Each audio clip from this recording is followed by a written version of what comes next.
ഓം ശാന്തി. അവനവൻ്റെ ജീവിതത്തിൽ ആവശ്യത്തിനുള്ളതായിരിക്കുന്ന ധനം ഉണ്ടാവുക എന്നുള്ളത് എല്ലാവർക്കും വളരെ അത്യാവശ്യമായിരിക്കുന്ന ഒരു ഫാക്ടറാണ്. പലരും ശ്രമിച്ചിട്ടും എത്ര പരിശ്രമിച്ചിട്ടും വേണ്ട ധനം തൻ്റെ കയ്യിൽ വരാത്തവരാണ് ഒരുപാട് ആളുകൾ. ഞാൻ ഈ വീഡിയോ ഇടുന്ന സമയത്ത് ഒരു കമൻറ്റ് ഞാൻ ഓർത്തു പോവുകയാണ്. ലോകത്ത് ഇന്ന് എത്ര പൈസ മുന്നിൽ കിടക്കുന്നുണ്ടെങ്കിലും അതിനേക്കാളൊക്കെ അപ്പുറം തൻ്റെ ജീവൻ കിട്ടാൻ വേണ്ടി, സമാധാനം കിട്ടാൻ വേണ്ടി ഓടുന്ന സമയമാണ്. സിസ്റ്റർ ധനത്തിനെ കുറിച്ചാണോ പറയുന്നത് എന്ന് ഒരാൾ എൻ്റെ അടുത്ത് കമൻറ്റിൽ ചോദിച്ചിരുന്നു. ഞാൻ ഇന്ന് ആ ഭായിനോട് ഉത്തരം പറയാൻ കൂടി ആഗ്രഹിക്കുകയാണ്. നിങ്ങളുടെ അടുത്ത് അങ്ങനെ കോടികൾ കിടക്കുന്നുണ്ടെങ്കിൽ ഒരു സംശയവും കൂടാതെ ഒരു നേരത്തെ അരി വാങ്ങാൻ വേണ്ടി കുറച്ച് പൈസ കിട്ടാനില്ലാത്ത എത്രയോ ആയിരക്കണക്കിന് ആളുകളുണ്ട്. ജനങ്ങൾക്ക് മരുന്നിനും ആഹാരത്തിനും വേണ്ടി ഇന്ന് കഷ്ടപ്പെടുന്ന സമയമാണ്. ജീവിതത്തിൽ ആവശ്യം എസെൻഷ്യലായിരിക്കുന്ന സാധനങ്ങൾക്ക് പോലും ധനം കിട്ടാതെ മനുഷ്യന്മാർ കഷ്ടപ്പെടുന്ന സമയമാണ്. അതുകൊണ്ട് ധനം ഒരു അനാവശ്യമല്ല. ധനം കൊണ്ട് അഹങ്കാരിയായിട്ട് ആർഭാടമായി സ്വയം മറന്ന് ജീവിക്കുന്ന ജീവിതത്തെക്കുറിച്ചല്ല പറയുന്നത്. പക്ഷെ അവനവന് ആവശ്യത്തിനുള്ള ധനമെങ്കിലും നമ്മുടെ കയ്യിൽ വരണമെന്നുണ്ടെങ്കിൽ നമ്മൾ എന്ത് ചിന്തിക്കുന്നോ അതാണ് നമ്മുടെ അടുത്തേക്ക് ആയിത്തീരുള്ളൂ. അതുകൊണ്ടാണ് നിങ്ങൾക്ക് ഇന്ന് കഷ്ടപ്പെടുന്ന ആളുകൾക്ക് വേണ്ടിയിട്ട് അവനവൻ അരി വാങ്ങിക്കാൻ വേണ്ടി, അവനവന് മരുന്ന് വാങ്ങാൻ വേണ്ടി, വസ്ത്രം വാങ്ങാൻ വേണ്ടി, കുടുംബാംഗങ്ങളുടെ കാര്യങ്ങൾ നടത്തി കൊടുക്കാൻ വേണ്ടി, കടക്കണിയിൽ നിന്നൊന്ന് മുക്തമായി രക്ഷപ്പെടാൻ വേണ്ടി കൊണ്ട് ഒരു വാടക വീട്ടിൽ നിന്ന് സ്വന്തം വീട്ടിലൊന്ന് ഇരുന്ന് ഒരു രാത്രി അന്തി ഉറങ്ങിയിട്ട് മരിക്കണം എന്ന് ആഗ്രഹിക്കുന്ന ഒരുപാട് ആളുകളുടെ ആഗ്രഹങ്ങൾ പൂർത്തീകരിക്കാൻ വേണ്ടി, ജീവിതത്തിൽ സമാധാനമായിട്ടൊരു വരുമാനം ഉണ്ടായിട്ട് എൻ്റെ ഫാമിലിക്കൊപ്പം കുറച്ച് സമയം ചെലവഴിക്കണം എന്ന് ആഗ്രഹിക്കുന്ന നൂറുകണക്കിന് ആളുകൾക്ക് വേണ്ടിയൊക്കെയാണ് ചെയ്യുന്നതും. എന്തൊരു കാര്യത്തിനും ധനം ആവശ്യമാണ്.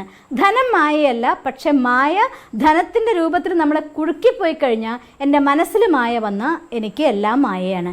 ധനമില്ലെങ്കിലും നമ്മുടെ മനസ്സിൻ്റെ ഉള്ളിൽ മോശം ചിന്ത വന്നു കഴിഞ്ഞാൽ മോശമാവാൻ അധികം സമയമൊന്നും ആവശ്യമില്ല. മനസ്സിൻ്റെ ഉള്ളിൽ പോസിറ്റീവായിട്ടുള്ള ചിന്തയാണെങ്കിൽ ലക്ഷ്മി നാരായണന്മാർ ലക്ഷ്മി ധനത്തിൻ്റെ ദേവി എന്നാണ് പറയുന്നത്, അല്ലാതെ ധനം മായയല്ല. പക്ഷേ ധനത്തിനെ മായയാക്കുന്നത് മനുഷ്യൻ്റെ മനസ്സിൻ്റെ ഉള്ളിൽ ലോഭമാണ്. അതുകൊണ്ട് ലോഭമുള്ളിടത്ത് ഒരിക്കലും ധനം വരാറില്ല. പോസിറ്റീവായിട്ടുള്ള തോട്ട്സ് ഉള്ളിടത്താണ് ധനം ഒഴുകി വരിക. അതുകൊണ്ട് നിങ്ങളുടെ ജീവിതത്തിലെ കഷ്ടപ്പാട് തീരാൻ വേണ്ടി ഞാൻ ഒരു ഉദാഹരണം പറഞ്ഞു തരികയാണ്. എൻ്റെ ഒരു ഫ്രണ്ട് ഇവിടെ നിന്ന് ബോംബെയിലേക്ക് ഒരു ജോലി ആവശ്യത്തിന് വേണ്ടി ചെന്നിട്ടുണ്ടായിരുന്നു.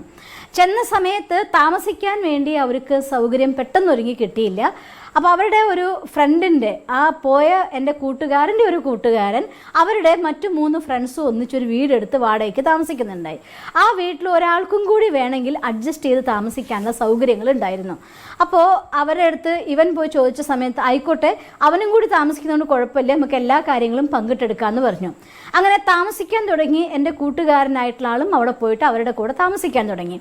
പക്ഷേ ഇവൻ്റെ കൂട്ടുകാരനായിട്ട് അവന് സപ്പോർട്ട് കൊടുത്ത ആൾ കുറച്ച് ഏജുള്ള ആളായിരുന്നു.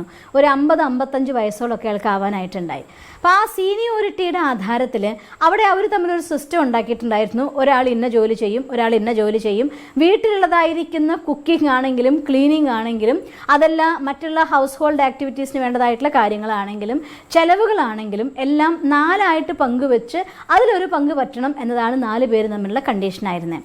പക്ഷേ ഇവനെ ആ വീട്ടിൽ താമസിക്കാൻ വേണ്ടി സഹായിച്ച അവൻ്റെ കൂട്ടുകാരനായിട്ടുള്ള ഏജുള്ള ആൾ അദ്ദേഹത്തിൻ്റെ സീനിയോറിറ്റീനെ മുതലെടുത്തുകൊണ്ട് ജോലി ചെയ്യാറില്ല, കുക്ക് ചെയ്യാൻ വേണ്ടി കൂടാറില്ല, ക്ലീനിങ്ങിന് വേണ്ടി കൂടാറില്ല, ഫോൺ വൈഫൈ യൂസ് ചെയ്ത് സമയം ചെലവഴിക്കും. അവിടെ റെൻറ്റിൻ്റെ എമൗണ്ടിലേക്ക് അയാളുടെ പൈസ കൊടുക്കുന്നത് കൂടാതെ ബാക്കി ഒരു പണിയിലും അയാൾ ചെയ്യില്ല. എന്നാൽ എല്ലാത്തിലും നമ്പർ 1 ആയിട്ട് എടുക്കാനായിട്ട് അയാൾ ഉണ്ടാവുകയും ചെയ്യുമായിരുന്നു. ഈ കാര്യം പങ്കുവെച്ചപ്പോൾ എന്നോട് എൻ്റെ കൂട്ടുകാരൻ പറഞ്ഞത്, പലപ്പോഴും എൻ്റെ മനസ്സിലും തോന്നിപ്പോയിട്ടുണ്ട്, ഈ വീട്ടിൽ ഇങ്ങനെ ഒരു ഷെയറിങ്ങിന് താമസിക്കാൻ എനിക്ക് ആശ്രയം തന്ന ആളാണ്, എനിക്കൊന്നും മിണ്ടാൻ പറ്റില്ല, പക്ഷേ ഇത് ഇയാൾ ചെയ്യുന്നത് ശരിയല്ല, അത് യോഗ്യതയല്ല എന്ന് എനിക്കും പലപ്പോഴും തോന്നിയിട്ടുണ്ട്. പലപ്പോഴും അയാളുടെ ആ നെഗറ്റീവ് ക്യാരക്ടർ ആ 4 പേർ പങ്കുവെച്ച് താമസിക്കുന്ന ആ വീടിൻ്റെ ഉള്ളിൽ പലപ്പോഴും ഒരു നെഗറ്റീവ് ഫീലിംഗ് വൈബ്രേഷൻ ക്രിയേറ്റ് ചെയ്യുമായിരുന്നു. മറ്റുള്ളവരുടെ മനസ്സിൽ മൂഡ് ഓഫ് വരും, ദേഷ്യം വരും, ഇറിറ്റേഷൻ വരും. അയാൾക്ക് ചെയ്യാൻ ഏൽപ്പിച്ച പണി അയാൾ ചെയ്യില്ല, ആരെങ്കിലും ഒരാൾ എക്സ്ട്രാ ചെയ്യേണ്ടി വരും. ഉള്ളിൽ മുറുമുറുപ്പുണ്ടെങ്കിലും അവർക്കെല്ലാം തന്നെ ആ പരിസരത്തുള്ളതായിട്ടുള്ള ആളുമായിട്ട് വലിയ പരിചയം ഉണ്ടായിരുന്നില്ല. അതൊക്കെ കുറച്ച് കൂടുതലുണ്ടായതും വീട് കണ്ടെത്താനായിട്ടുള്ള ആ ഒരു സെർച്ചിങ് ഒക്കെ ചെയ്ത് ഈ സീനിയർ ആയിട്ടുള്ള ആളാണെന്നുള്ള ഒരു മുതലെടുപ്പ് കൊണ്ട് അയാൾ ഒരു കാര്യം ചെയ്യാതെ സുഖമായിട്ട് ജീവിച്ചു. പലപ്പോഴും ഈ 3 ആളും ഒത്തുചേരുന്നതിൽ ആരുടെയെങ്കിലുമൊക്കെ മുഖത്തുനിന്ന് ഇയാൾ ഇവിടെ ഇല്ലാതിരിക്കുന്നതായിരുന്നു നല്ലത് എന്ന് പലപ്പോഴും വരാറുണ്ട് അത്രേ. പലപ്പോഴും ഇയാൾക്ക് മനസ്സിൽ തോന്നിയിട്ടുണ്ട്, ഇങ്ങനൊരു കൂട്ടത്തിൽ ഇയാൾ താമസിക്കാൻ യോഗ്യനല്ല എന്ന് എനിക്കും തോന്നിയിട്ടുണ്ട് എന്ന് എൻ്റെ കൂട്ടുകാരൻ പറയാണ്. അങ്ങനെ ഒരു 2-3 മാസങ്ങൾ കഴിഞ്ഞു പോയി. പെട്ടെന്ന് ഈ സീനിയർ ആയിട്ടുള്ള ആൾക്കൊരു പനി പോയി. പനി വന്ന് ഹോസ്പിറ്റലിൽ കാണിച്ച സമയത്ത് അയാൾക്ക് കുറച്ച് സീരിയസ് ആയിട്ടുള്ള പനിയാണ്. അപ്പോൾ അതുകൊണ്ട് അയാൾക്ക് അയാളെ നോക്കാൻ വേണ്ടി അവിടെ വീട്ടിൽ നിന്നേ പറ്റൂ. ഒറ്റയ്ക്ക് ഒരാൾക്ക് പോയി കിടക്കാൻ പറ്റാത്ത അത്രയും സീരിയസ് ആണ് അയാളുടെ പനി എന്ന് കണ്ടു. അപ്പോൾ പനി വന്ന സമയത്ത് ഈ 3 പേർക്കും ജോലിയിൽ ലീവ് കിട്ടില്ല, നോക്കാൻ പറ്റില്ല. പരസ്പരം അങ്ങനെയുള്ളതായിരിക്കുന്ന റിലേഷൻഷിപ്പോ അല്ലെങ്കിൽ ബോണ്ടേജ് ഒന്നും തമ്മിലില്ല ആർക്കും. അപ്പോൾ എല്ലാവരും കൂടി തീരുമാനിച്ചു അയാളെ വീട്ടിലേക്ക് പറഞ്ഞയക്കാം. വീട്ടിലാണെങ്കിൽ അയാളെ നോക്കാനായിട്ടുള്ള ഇഷ്ടം പോലെ സൗകര്യമുണ്ട്. അങ്ങനെ അവർ എമർജൻസിയിൽ ഒരു ടിക്കറ്റൊക്കെ കണ്ടെത്തി അയാൾക്ക് വേണ്ട സൗകര്യങ്ങളൊക്കെ ചെയ്തു കൊടുത്ത് അയാളെ നാട്ടിലേക്ക് പറഞ്ഞു വിടുകയാണ്. ഇവിടെ ഞാൻ നിങ്ങളുടെ അടുത്ത് ഈ ഒരു അനുഭവം പങ്കുവെക്കാൻ കാരണം അയാളെ സംബന്ധിച്ചിടത്തോളം മടി, തൻ്റെ കയ്യിൽ നിന്ന് പൈസ ചെലവഴിക്കാതിരിക്കാനതായിട്ടുള്ള യുക്തികൾ, ഇതെല്ലാം അയാൾ നോക്കുമായിരുന്നു. അങ്ങനെ ആ 3 പേരുടെ മനസ്സിനുള്ളിൽ നിന്നും ഇയാൾ ഈ വീട്ടിൽ വേണ്ട, ഇയാൾ ഈ വീട്ടിൽ വേണ്ട, ഇയാൾ ഈ വീട്ടിൽ വേണ്ട എന്ന് ഒന്നല്ല പല തവണ തോട്ട്സ് വന്നു. അവരറിയാതെ അവർ ലോ ഓഫ് അട്രാക്ഷൻ ഉപയോഗിക്കുകയായിരുന്നു. ഇയാൾ ഇവിടെ വേണ്ട എന്നുള്ളതായിരിക്കും അവരുടെ നിരന്തരമായിട്ടുള്ള സങ്കല്പം. അവിടെ നിൽക്കാൻ പറ്റാത്ത ഒരു സാഹചര്യം ഇയാൾക്ക് ഉണ്ടാക്കുകയും അയാൾ നാട്ടിലേക്ക് തിരിച്ചു പോകേണ്ടതായിട്ടും വന്നു. അയാളുടെ കർമ്മം അഥവാ ലോ ഓഫ് അട്രാക്ഷൻ അയാളുടെ വീട്ടിലേക്ക് തിരിച്ചയക്കുകയും ചെയ്തു. നമ്മുടെ ജീവിതത്തിൽ ഒരു സാഹചര്യത്തിൽ നമ്മൾ ജീവിക്കുന്ന സമയത്ത് നമ്മുടെ കർമ്മം കൊണ്ടുണ്ടാക്കുന്ന ഒരു ഊർജ്ജമുണ്ട്. ആ ഊർജ്ജവും നമ്മൾ ചുറ്റും പ്രൊഡ്യൂസ് ചെയ്യുന്നതായിരിക്കുന്ന ഒരു എനർജി ഉണ്ട്. ആ എനർജിയും സ്വാഭാവികമായിട്ട് അതുപോലുള്ള കാര്യത്തിന് നമ്മുടെ ഉള്ളിലേക്ക് വലിച്ചു കൊണ്ടുവരിക തന്നെ ചെയ്യും. അപ്പം നമ്മളറിയാതെ നമ്മുടെ ഉള്ളിൽ നിന്ന് നിരന്തരമായി വന്നുകൊണ്ടിരിക്കുന്ന സങ്കല്പം, അത് എൻ്റെ കയ്യിൽ ഇല്ലായ്മ വരുമ്പോൾ, കഷ്ടപ്പാട് വരുമ്പോൾ, ആ ഇല്ലായ്മയുടെ സങ്കടം പറഞ്ഞ് നമ്മൾ കരഞ്ഞുകൊണ്ടിരിക്കുമ്പോൾ സ്വാഭാവികമായിട്ടും സങ്കടം തന്നെ നമ്മുടേക്ക് വരും. എനിക്ക് എൻ്റെ കയ്യിൽ നിന്ന് കുറേ തെറ്റുപറ്റി, ഞാൻ എന്നും ആ തെറ്റ് ഓർത്തുകൊണ്ട് പശ്ചാത്തപിച്ചുകൊണ്ടിരിക്കുകയാണെങ്കിൽ വീണ്ടും വീണ്ടും ഓർമ്മിക്കുന്നത് ആ തെറ്റാണ് എങ്കിൽ നിരന്തരമായിട്ട് തെറ്റ് ഓർമ്മിക്കുമ്പോൾ സ്വാഭാവികമായിട്ടും അതുപോലുള്ളതായിരിക്കുന്ന തെറ്റുകൾ നമ്മുടെ കയ്യിൽ നിന്ന് ആവർത്തിക്കുകയും അത്തരം കുരുക്കുകളിൽ നമ്മൾ പോയി കുരുങ്ങുകയും ഒരിക്കലും ഒന്ന് രക്ഷപ്പെട്ട് മുന്നോട്ട് വരാൻ പറ്റാത്ത രീതിയിൽ കുരുങ്ങിപ്പോവുകയും ചെയ്യുള്ളൂ. അതുകൊണ്ട് ധനം നമ്മുടെ ലൈഫിലേക്ക് നമുക്ക് ആകർഷിക്കപ്പെട്ട് വരണം എന്നുണ്ടെങ്കിൽ ആദ്യം നമുക്ക് ആവശ്യം നമ്മുടെ മനസ്സിൽ നിന്ന് ആ ഇല്ലായ്മയുടെ വിചാരത്തിനെ അങ്ങ് എടുത്ത് കളഞ്ഞേക്കണം. രണ്ടാമത്, നമുക്ക് ഇപ്പോൾ ഉദാഹരണം പറയുകയാണ്, എനിക്കൊരു കാറ് വേണം എന്ന് മോഹമെന്ന് വിചാരിച്ചോളൂ. എനിക്ക് ആ കാറ് വേണം എന്ന് മോഹം ഉണ്ടെങ്കിൽ നിങ്ങളുടെ ഫ്രണ്ടിന് അതുപോലൊരു കാർ ഉണ്ടെങ്കിൽ ഒരു ദിവസം ആ ഫ്രണ്ടിനോട് ചോദിച്ചിട്ട് ആ കാറൊന്ന് ഓടിച്ചു നോക്കുക. അതിൽ ആ കാറിൽ യാത്ര ചെയ്യുമ്പോൾ എങ്ങനെയുണ്ട്, ആ എക്സ്പീരിയൻസ് നമുക്ക് എങ്ങനെയുണ്ട്, നമുക്കത് ഫീൽ ചെയ്യാൻ പറ്റുന്നുണ്ടോ, എൻജോയ് ചെയ്യാൻ പറ്റുന്നുണ്ടോ, ആ ഫീലിംഗ് മനസ്സിൽ ക്രിയേറ്റ് ചെയ്യുക. ആ ഒരു ദിവസത്തെ എക്സ്പീരിയൻസ് വെച്ച് ആ എക്സ്പീരിയൻസോട് കൂടിയിട്ട് നമ്മൾ അങ്ങനെ കാർ ഓടിക്കുന്ന ഫീലിംഗ് വീണ്ടും വീണ്ടും നിങ്ങൾ കണ്ടു നോക്കുക. അപ്പം നമ്മളെ സംബന്ധിച്ചിടത്തോളം എനിക്ക് ധനത്തിൻ്റെ കുറവുണ്ടാവുമ്പോൾ, വാടക വീട്ടിലാണ് ഞാൻ താമസിക്കുന്നത്, എനിക്ക് സ്വന്തം ഒരു വീട് വേണമെന്നാണ് ആഗ്രഹം. അപ്പം ഞാൻ ഈശ്വരൻ്റെ അടുത്ത് പറയുകയാണ്, ഭഗവാനെ എനിക്ക് ആവശ്യമുള്ള അത്ര ധനം തരണേ എന്ന് പറയുമ്പോൾ നമ്മൾ ഒരു ടൂൾ ഉപയോഗിക്കുമ്പോൾ, ഉദാഹരണം പറഞ്ഞാൽ എനിക്ക് ഇത്ര പോകുന്ന ഒരു കല്ല് പൊട്ടിക്കണമെങ്കിൽ എൻ്റെ കൈ കൊണ്ട് ഞാൻ വെട്ടിയാൽ ആ കല്ല് പൊട്ടിക്കൊള്ളുന്നില്ല. ആ സമയം ഒരു ചുറ്റി ഉപയോഗിച്ച് കൊട്ടുകയാണെങ്കിൽ ആ കല്ല് പൊട്ടി തകർന്നു പോകും.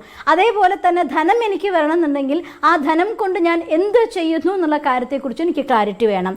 ഒരു വീട് ഞാൻ ആഗ്രഹിക്കുന്നുണ്ട് എങ്കിൽ ആദ്യം ആ വീട്ടിൽ എത്ര മുറി വേണം, എന്തായിരിക്കണം അതിൻ്റെ പ്ലാനിങ്, അവിടെ എന്തൊക്കെ ആക്ടിവിറ്റി നടക്കുന്നുണ്ടായിരിക്കണം, എവിടെ നമ്മുടെ റൂം ആയിരിക്കണം, എവിടെയായിരിക്കണം കിച്ചണിൽ എന്തൊക്കെ ആക്ടിവിറ്റി നടക്കും, എല്ലാത്തിനെ കുറിച്ചും നമ്മുടെ മനസ്സിൻ്റെ ഉള്ളിൽ ആദ്യം ഒരു ക്ലിയർ പിക്ചർ നമ്മൾ ക്രിയേറ്റ് ചെയ്യണം. ആ ക്ലിയർ പിക്ചർ ക്രിയേറ്റ് ചെയ്താൽ മാത്രം പോരാ, ഇന്നത്തെ മോഡേൺ വേൾഡ് കുറേയും കൂടെ നമ്മളെ സഹായിക്കുന്ന ഒന്നാണ്. അതിനനുസരിച്ച രീതിയിൽ അതിന് നമ്മളൊരു ചിത്രം, നമ്മുടെ മനസ്സിലെ പ്ലാനൊക്കെ പറഞ്ഞു കൊടുത്തുകൊണ്ട്, ഈവൻ സ്ഥലം പോലും നിങ്ങൾക്കായിട്ടില്ലെങ്കിലും അങ്ങനെ ഒരു പ്ലാൻ പറഞ്ഞു കൊടുത്തുകൊണ്ട് നമുക്ക് ഉണ്ടാക്കാൻ സാധിക്കുന്ന രീതിയിലുള്ളതായിട്ടൊരു നോർമലായിട്ട് എനിക്ക് എൻ്റെ ലെവലിൽ എനിക്ക് ഉണ്ടാക്കാൻ പറ്റും, എനിക്ക് വേണം, ഞാൻ ആഗ്രഹിക്കുന്ന ഒരു വീടിനെ പ്ലാൻ കൊടുക്കുക, അതിനെ വരയ്ക്കുക, ഒരു വീടാക്കിക്കൊണ്ട് അതിനെ ഉണ്ടാക്കിയെടുക്കുക. എന്നിട്ട് ആ വീടിൻ്റെ ചിത്രം നിങ്ങളുടെ മുന്നിൽ ഒട്ടിച്ചു വെക്കുക. എന്നിട്ട് ആ വീടിൻ്റെ ചിത്രത്തെ പലതവണ കാണുക. ആ വീട്ടിലെ ബെഡ്റൂമിൽ ഇരുന്നിട്ടാണ് നിങ്ങൾ പഠിക്കുന്നതെങ്കിൽ അത് എത്ര രസകരമായിരിക്കും, അത് എക്സ്പീരിയൻസ് ചെയ്ത് ഫീൽ ചെയ്ത് പഠിച്ചു നോക്കുക. ആ വീട്ടിലെ ഡൈനിങ് ഹാളിൽ നമ്മളെല്ലാവരും ഒത്തിരുന്ന് ആഹാരം കഴിക്കുമ്പോൾ അവിടെ എത്രമാത്രം ഹാപ്പിനെസ് നമ്മൾ എൻജോയ് ചെയ്യും, ആ കാര്യത്തിനെ നമ്മൾ ഫീൽ ചെയ്ത് നോക്കുക. അവിടുത്തെ ഗാർഡനിൽ നിങ്ങൾ ഇരിക്കുകയാണെങ്കിൽ അത് എത്ര രസമായിരിക്കും. ഇങ്ങനെ ആ വീടിൻ്റെ ഓരോ ഭാഗത്തിനും നിങ്ങൾ എങ്ങനെയാണ് ആസ്വദിക്കാൻ പോകുന്നത്, അവിടെ നിങ്ങളുടെ എക്സ്പീരിയൻസ് എന്തായിരിക്കും, ആ രീതിയിൽ നിങ്ങൾ ഫീൽ ചെയ്യണം. അപ്പോഴാണ് ആ വീടിൻ്റെ ഒന്നാമത്തെ സ്റ്റെപ്പ് നിങ്ങളുടെ അടുത്തേക്ക് ആവുള്ളൂ. അപ്പം നമ്മളെ സംബന്ധിച്ചിടത്തോളം നമ്മുടെ ടൂൾ വന്നിരിക്കുന്ന ഒരു വീട് അല്ലെങ്കിൽ ഒരു കാറ് അല്ലെങ്കിൽ നിങ്ങൾക്ക് എന്താണോ നിങ്ങൾ കാണുന്നതായിരിക്കുന്ന ഡ്രീം, ആ ടൂൾ നിങ്ങളുടെ കയ്യിൽ വന്നു കഴിഞ്ഞു.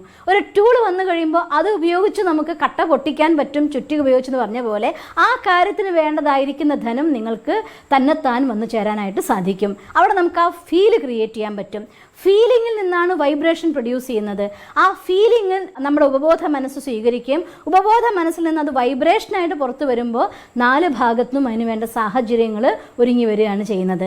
അതുകൊണ്ട് എന്താണ് നമുക്ക് വേണ്ടത് ആ കാര്യത്തെ കാണുക. രണ്ടാമത്തെ കാര്യം, അതിന് എഗെയിൻസ്റ്റ് ആയിക്കൊണ്ട് എനിക്ക് വേണ്ടത് നല്ലൊരു കാര്യമാണെങ്കിൽ എൻ്റെ മടി, എൻ്റെ ആലസ്യം, എൻ്റെ അശ്രദ്ധ, ഇങ്ങനെ വേണ്ടാത്തതായിരിക്കുന്ന അനാവശ്യമായിട്ടുള്ള ചെലവ് ചെയ്യൽ, ഇങ്ങനെയുള്ളതായിട്ടുള്ള കാര്യങ്ങളൊക്കെ കട്ട് ചെയ്യണം ഒരു ഭാഗത്ത്.